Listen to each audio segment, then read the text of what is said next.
হ্যাঁ, তুলসী পাতার রসটা বলে আমরা বাচ্চাদের বলে থাকি, তুলসী পাতার একদম রস করে আপনি তার মধ্যে একটুখানি আদার রস মেশাবেন এবং তাতে আপনি একটু মধু দেবেন, একটু হলুদ দেবেন, সকালবেলা খালি পেটে খাওয়ান, আপনি খুব ভালো আপনি ইয়ে পাবেন, ওর খুব ভালো উপকার পাবেন। এবং বাসক পাতার রস সকালবেলা মধু দিয়ে খাওয়াতে পারেন।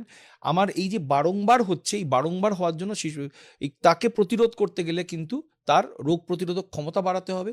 এই রোগ প্রতিরোধক ক্ষমতা বাড়াতে হবে তাকে সঠিক খাবার দিয়ে। এই যে তার বারংবার হওয়ার কারণের মধ্যে কোথাও একটা আহারজ কারণ আপনি খুব ডিটেলসে বলেনি, তবু আমি এতবার এই আহারের কথা বলেছি, একটু আগেও বললাম, সেরকম আহারের নিয়মগুলো পালন করুন বা সঠিক সুপাচ্য খাবার বাচ্চাকে দিন এবং যাতে সে হজম করতে পারে, কারণ এর কারণ হচ্ছে আপনার আমোদপত্তি এবং স্রোতের অবরোধ।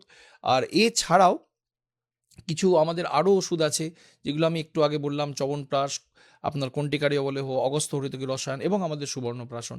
এর মাধ্যমে আমরা রোগ প্রতিরোধক ক্ষমতা বাড়াতে পারি। আমরা তৈলভঙ্গ নস্যের মাধ্যমে রোগ প্রতিরোধক ক্ষমতা বাড়াতে পারি। তাহলে এই রেকারেন্সটা কিন্তু, যে বারংবার হওয়াটা, কমে যাবে।